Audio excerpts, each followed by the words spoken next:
Latest on WWE's plans for Roman Reigns and the Bloodline. Things you may not know about Jey Uso, the man who pinned Roman Reigns. 4 questions WWE Raw must answer post-Money in the Bank 2023. JD McDonough finally joins the Judgment Day on WWE Raw. Paul Heyman holding Reigns' title with Brock Lesnar's side plates. Directions for Logan Paul after WWE Money in the Bank 2023. Let's jump right into it. Things you may not know about Jey Uso, the man who pinned Roman Reigns. Jey Uso recently broke records at WWE Money in the Bank 2023 when he became the first man to pin Roman Reigns for the first time in over 3 years. Interestingly, Jey was also the first star to pin his cousin after the latter's main roster debut. In this list, we will look at 5 things fans may not know about Jey Uso regarding his career and personal life. Number 5, Jey Uso has been friends with Bray Wyatt since a young age. Most fans know that Jey Uso is part of the legendary Anoa'i family, with his father being WWE Hall of Famer Ricochet. Due to this, he grew up in the business and mingled with other legendary wrestlers and their kids. One of the people he met at an early age was Bray Wyatt. In an interview with Newsday via Wrestling Inc., Jey revealed that growing up, he spent much time with the Rotunda Boys, Bray Wyatt and Bo Gallas. Uso also shared that he spent much time with Mr. Perfect and the latter's son, Curtis Axel. Number 4, Jey Uso has an interesting WrestleMania dream opponent. Every WWE superstar dreams of performing one day on the grand stage of WrestleMania. To make their Mania moment memorable, the stars must share the ring with a credible name. This is why it's no surprise that Jey Uso's dream opponent is his twin brother, Jimmy Uso. In the same interview with Newsday, the 37-year-old revealed that if it came down to it, he would love to headline the grandest stage of them all with his brother, Jimmy. He stated that it would be the easiest and most fun match he would ever have in his career. Number 3, Jey Uso's WrestleMania debut was technically a year earlier. Many believe that Jimmy and Jey Uso first appeared on the grandest stage of them all on April 1, 2012, at WrestleMania 28. During the event, they unsuccessfully competed for the WWE Tag Team Championship in a triple threat against 2 other teams. However, this was only their televised Mania debut as a tandem. At WrestleMania 27, a year earlier, there was a supposed lumberjack bout between Sheamus and Daniel Bryan, aka Bryan Danielson. The dark match before the event was canceled as the lumberjacks began fighting each other. The SmackDown general manager at the time, Teddy Long, decided that a battle royale take place instead. The Usos were involved in the contest, but the Great Khali eventually emerged victorious. Number 2, Jey Uso had a different name when he started his WWE career. Like many WWE stars today, the Usos also began their tenures in the company's former developmental territory, Florida Championship Wrestling. They wrestled in the brand between 2009 and 2010. While Jimmy debuted with the same name, Jey was known as Jules Uso. Interestingly enough, it was also Jimmy who debuted first in 2009, with his twin brother joining him the following year. The duo's first match as a tag team was against Johnny Prime and Wes Briscoe. Number 1, Jey could have been one day younger than Jimmy. One main conversation regarding the Samoan twins is their age, since they were both born on the same day, just minutes apart. However, this was almost not the case. The Usos were born on August 22, 1985, 9 minutes apart. Jimmy is the first one born among the twins. However, if he had been born 1 more minute late, he would have been a day older than Jey. 4 questions WWE Raw must answer post-Money in the Bank 2023. WWE Raw will emanate from Baltimore, Maryland tonight after a blockbuster Money in the Bank in London. The Red Brand will attempt to address the fallout from the events that transpired in the O2 Arena while kickstarting the road to SummerSlam. New challengers could be determined for the brand's champion, old storylines could be revisited, and new feuds could be sparked on Monday's show. In doing this, the creative team will have to address some questions raised by Saturday's spectacle, which are crucial for the progression of the product. Here are 4 of the most pressing questions to be answered on WWE Raw following the events of Money in the Bank 2023. Number 4, who will step up to the champions on WWE Raw? Money in the Bank 2023 was fairly uneventful for WWE's Raw-based champions. Seth Rollins and Gunther successfully defended their championships without breaking much of a sweat. Finn Balor and Matt Riddle were dispatched in a fairly straightforward fashion, leaving little room for them to dispute their defeats. Rhea Ripley, meanwhile, did not compete at the event, although she was ringside for Cody Rhodes versus Dominic Mysterio. All 3 Raw exclusive champions seemingly need huge new feuds for SummerSlam 2023, and it will be interesting to see who will step up to them. The ring general may already have his answer in Drew McIntyre, so who will feud with Rollins and Ripley? What about the undisputed men's and new unified women's tag team champions? Which Red Brand teams will stake their claim at the titles? Only time will tell. Number 3 and number 2, what feuds will WWE Raw build for SummerSlam, and why did Shayna Baszler betray Ronda Rousey? Away from the champions, Money in the Bank 2023 had plenty of action for its biggest biggest WWE Raw superstar. Cody Rhodes grabbed a decisive win, the likes of Ricochet, Becky Lynch, and Zoe Stark shone in the ladder matches, and Shayna Baszler shockingly turned on Ronda Rousey. Some feuds concluded, and a few new ones began explosively. Keeping all this in mind, Raw will have a lot to address. Who will Cody Rhodes face at SummerSlam? Will Becky Lynch and Trish Stratus extend their hostilities to the biggest party of the summer? There are a lot of stories that could unfold on this week's WWE Raw. The unsuccessful competitors from the ladder matches will also need new program, as SummerSlam is bound to be a massive show. Will any of the rumored returnees that didn't show up in London make their grand comebacks tonight? If yes, it could help WWE's creative team lay the foundation for the Detroit event in the most compelling ways. Shayna Baszler could also reveal why she betrayed her longtime friend Ronda Rousey, costing them the Women's Tag Team Championship. We can't wait for the answers. Number 1, how will the Judgment Day deal with the fallout of WWE Money in the Bank? The Judgment Day experienced a mixed bag of fortunes at WWE Money in the Bank 2023. While Damian Priest became senior Money in the Bank to earn the World Championship opportunity of a lifetime, his teammates didn't enjoy this of success. Dominic Mysterio lost clean to Cody Rhodes despite Rhea Ripley's best efforts, while Finn Balor was defeated by Seth Rollins thanks to a miscommunication with Priest. The latter results seem to cause tension between the members involved, the latest in a series of teases of disagreement involving them. Will latent hostilities finally boil over between the Prince and the Punisher? Will the company opt for a slow burn similar to Triple H and Batista pre-WrestleMania 21? Will the super dominant Ripley grow tired of Dominic's unsuccessfully weaselly ways? We could see hints of the promotion's plans for the group on WWE Raw tonight. JD McDonough finally joins the Judgment Day on WWE Raw. Tonight's WWE Raw will feature many aftermaths of the recently concluded Money in the Bank event. One status fans want to see is the Judgment Day after Finn Balor and Damian Priest had an intense face-off. If history repeats itself, tonight's Monday show is not to miss. It should be noted that last year on an episode of WWE Raw after Hell in a Cell, the Judgment Day kicked out their founder Edge after Finn Balor was added to the group. Interestingly, one person rumored to join the stable for a while now is former NXT star JD McDonough. Tensions between Balor and Priest may heat up on tonight's WWE Raw. If this happens, the 33-year-old's debut in the group could result in Damian getting attacked and replaced. With SummerSlam coming up, there's a possibility that the Stamford-based promotion will continue to tease regarding the breakup in the lead-up to the event. Still, it's a significant moment that fans should look out for. The recently concluded Premium Live event opened with a men's Money in the Bank ladder match, where Damian Priest was one of the contestants. The heavy favorite in the match was LA Knight, but the WWE Raw star ultimately got the win. Finn Balor then battled Seth Rollins for the World Heavyweight Championship. Towards the end, Balor was about to deliver the coup de grace when Damian appeared with a contract. The moment distracted Finn and cost him the title. Although the tension between the Prince and Mr. Money in the Bank 2023 is slowly getting frequent and major, the latter believes this should not be looked into further. During the post-show press conference, Damian expressed that Finn was like a brother and that everything was okay. He also explained that he had no intentions on cashing in on Balor during his World Heavyweight Championship match against Seth Rollins. Look, sometimes there are misunderstandings, and to be fair, we've had few lately. But as far as the Judgment Day is concerned, or Finn Balor and I are concerned, we're brothers, everything's good. I think he wasn't sure if I was there to cash in on him, which wasn't the goal, it wasn't an idea of mine. I did not want to do that. I wanted Seth to feel the pressure of me possibly cashing in, and I wanted Finn to win the title. It will be interesting to see how Finn Balor and Damian Priest's relationship will affect tonight's WWE Raw after what transpired in MITB 2023. Paul Heyman holding Reigns' title with Brock Lesnar's side plates. Roman Reigns' Bloodline has been dishing out some of the best segments in WWE recently. Reigns' wise man Paul Heyman has been roaming around with his titles over his shoulders, and fans recently spotted something unusual about one of them. The undisputed WWE Universal Champion appeared on SmackDown in London to hype up his match against the Usos last week. Following the show, the Bloodline and the Usos locked horns at Money in the Bank 2023. The Civil War saw the Usos finally get the better of the Tribal Chief and the Enforcer. Jey Uso pinned Roman Reigns to win the match for his side, ending the latter's 3.5-year reign of being unpinned. During the Bloodline's appearance on SmackDown, eagle-eyed fans noted that the WWE Championship Paul Heyman had over his shoulder had Brock Lesnar's side plates on it. Another fan added that Heyman was trying hard to cover the side plates during Reigns and Sikoa's match against the Usos at Money in the Bank. This lit up the WWE universe, as some fans speculated that Lesnar could reignite his rivalry with the Tribal Chief. However, others pointed out more plausible reasons for the wise man carrying the title with the old side plate. Brock Lesnar is not yet done with his rivalry against Cody Rhodes. Many expected him to show up at Money in the Bank and cost the American Nightmare his match against Dominic Mysterio. However, the same did not happen. Meanwhile, Roman Reigns' rivalry with the Usos is far from over. The loss for the Tribal Chief could only mean that he will look to exact some revenge against Jey and Jimmy at SummerSlam 2023. The undisputed WWE Universal Champion has lost many supporters since the beginning of 2023. 2023. Sami Zayn was the first superstar to exit the faction after he betrayed Roman Reigns at the Royal Rumble event. Jey Uso was next to turn on Reigns at Night of Champions, followed by his brother Jey Uso soon after. Currently, Reigns is only left with Paul Heyman and Solo Sikoa by his side. An update by WWE following Money in the Bank suggested that the faction's story could end soon. Big calls are made for the Bloodline closure chapter. The next few weeks will be crazy before the biggest stop of the year, SummerSlam. Tighten those seatbelts. This could mean that Solo Sikoa could be leaving his cousin, or Paul Heyman might be going against his tribal chief. However, the company will lose its top faction if the creative team decides to split the trio. Do you want to see the Bloodline leave Roman Reigns high and dry soon? Sound off in the comments section below. Latest on WWE's plans for Roman Reigns and the Bloodline. Following Money in the Bank this past weekend, it has been reported that Roman Reigns' storyline with his former Bloodline teammates, the Usos, is set to continue. For the first time since December 15, 2019, the head of the table was pinned as he and Solo Sikoa lost against Jimmy and Jey Uso in the main event of Money in the Bank. Despite their rivalry seemingly nearing its conclusion, Ringside News has given an update on the family's current creative trajectory. Ringside News reached out to confirm this about a call for closure in the Bloodline story, and we were told that there are no calls for anything within WWE about the Bloodline. Decisions are kept between a very close circle of people, and there is no input from outside that trusted group of backstage names. Although he got pinned for the first time in over 3 years, the tribal chief is still the undisputed WWE Universal Champion, with his reign currently at 1,037 days. WWE's next premium live event, which is set to take place on Saturday, August 5, is SummerSlam. The 36th iteration of the show will be held at Ford Field in Detroit, Michigan. Having lost to his cousins on the weekend,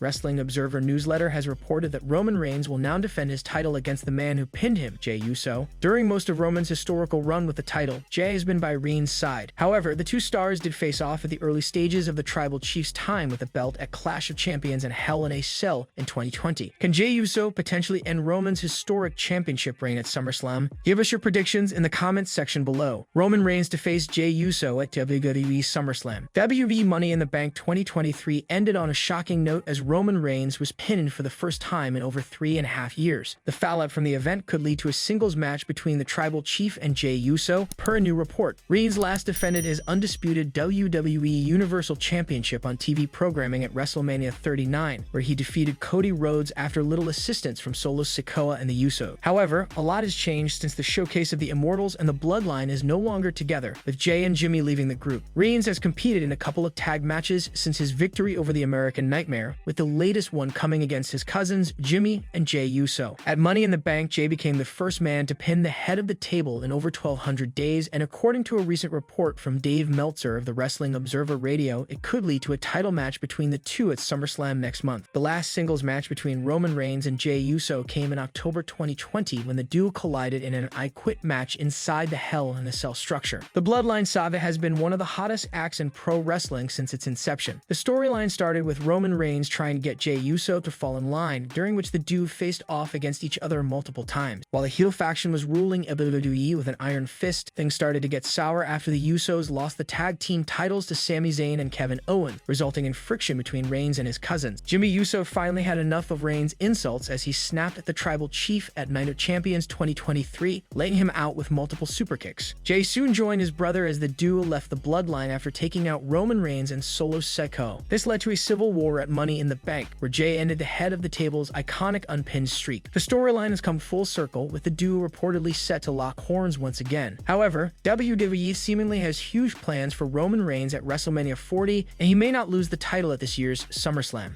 Directions for Logan Paul after WWE Money in the Bank 2023. Logan Paul entered WWE Money in the Bank 2023 with hopes of winning the briefcase. Unfortunately for the Maverick and his fans, the match's outcome turned out to be in favor of Damian Priest, who in the end took down fan favorite LA Knight to unhook the briefcase. Despite the loss, Logan Paul provided several viral moments throughout the match. He took out Damian with a huge splash on a wedged ladder before getting eliminated with a botched Spanish fly through 2 wooden tables, courtesy of Ricochet. The spot left him with a wide cut across the shoulder. The social media megastar didn't partake in the rest of the action and was only seen in closing shots of the men's Money in the Bank ladder match. Now that the match is over, let's take a look at 4 directions for Logan Paul on WWE television. Number 1. Takes a hiatus from WWE is sell the Money in the Bank 2023 spot. Logan Paul was involved in several high-risk spots throughout the men's ladder match at London's O2 Arena. He tried to take Damian Priest out of the equation with a splash through the ladder. He was then taken out with a Spanish fly by Ricochet. Paul could take some time off from WWE television to sell his insane Money in the Bank spot. He could return in the build-up to SummerSlam 2023 to kick off a feud with either an established name or this up-and-coming WWE star. Number 2. Feud with Ricochet for costing him the briefcase. Logan Paul might have won the WWE Money in the Bank 2023 had he not lost his momentum to Ricochet. The company had teased a feud between the two in the build-up to the event when the one and only called out the Maverick for making a viral moment at the Royal Rumble 2023. WWE could book Logan in a feud with Ricochet the next time the social media megastar appears on Raw. Logan could blame Ricochet for costing him the match, kicking off their feud for SummerSlam 2023 in Detroit. Number 3. Logan Paul could go straight after a WWE title. Logan's current deal reportedly includes a WWE title win clause, but we do not know if the Maverick intends to go after the tag or singles title. He famously lost to Roman Reigns for the WWE Undisputed Universal Championship at Crown Jewel 2022. The Maverick could return to Raw after WWE Money in the Bank 2023 to kick off a feud with Seth Rollins for the World Heavyweight Championship. The Visionary is 1-0 against the Maverick, and the two could have a solid program for Raw's top title. Number 4. Have rumored big match at WWE SummerSlam. Logan Paul has himself stated in the past that he texted Triple H to book him in a match against John Cena. The two were reportedly discussed as potential opponents at SummerSlam 2023. As of this writing, there's no confirmed word on if WWE wants Logan Paul versus John Cena at SummerSlam. It is possible that the Maverick could kick off a program with John Cena after WWE Money in the Bank 2023. Both superstars were at the July 1st Premium Live event, although they did not cross paths. It remains to be seen what Triple H has in mind for the social media megastar. How would you book Paul after WWE Money in the Bank 2023? Let us know in the comments section below.